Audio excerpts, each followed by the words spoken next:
When Charles Koehler was born in 1926, Hamilton was at its height of the modern Industrial Revolution, with manufacturing plants prominent on the Hamilton landscape. From his West Side home, Chuck, as his friends would call him, walked to Hamilton High, where he loved playing football with the legendary Big Blue. A teammate recalls the days.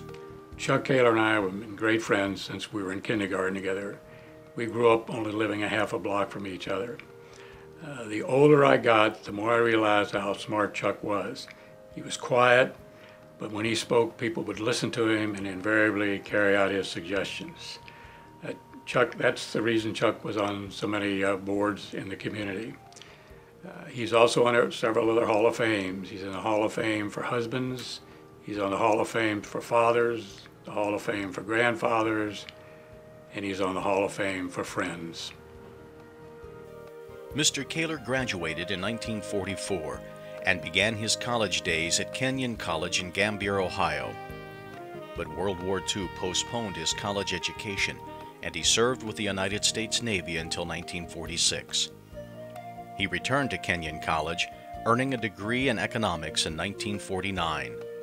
That's when he began postgraduate studies at Ohio State, where he pursued metallurgical engineering, a natural interest since his father, Charles E. Koehler, founded the Hamilton Brass and Aluminum Castings Company in 1914. It was a company that began in the elder Koehler's garage on Charles Street and quickly grew to its current location at 8th and Chestnut Streets. Today, Hamilton Brass, as it's called, is a regional producer of non-ferrous and ferrous castings.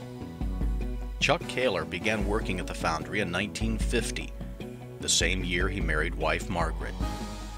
The couple had 2 children, daughter Marcia and her younger brother Tom, who today carries on the family tradition as president of the company.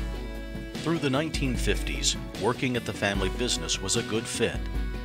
As the business continued to grow, Mr. Koehler complemented his father's operation by establishing the Centricast Corporation in 1958, a related distribution enterprise that is still in operation.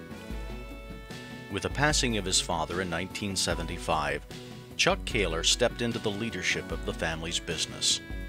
Only after a year of the death of its founder, Hamilton Brass was devastated by a massive fire which destroyed the building, but not the Koehler spirit.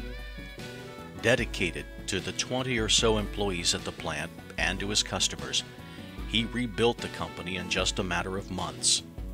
The company flourished, so much so that in 1993, Mr. Koehler co-founded the Miami Cast Corporation with longtime colleague George Decabach, whom he met years ago when George was a salesman.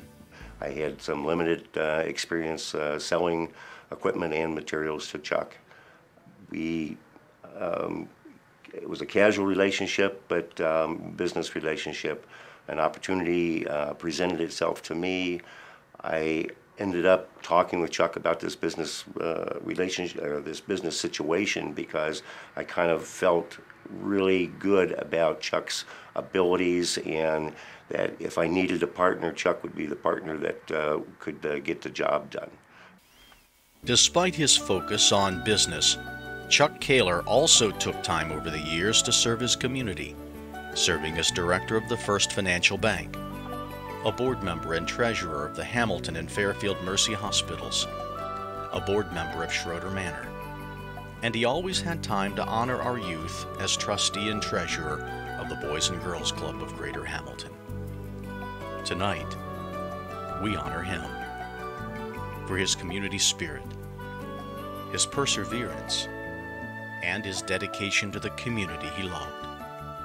Tonight, we welcome Charles Chuck Koehler into the Junior Achievement Business Hall of Fame.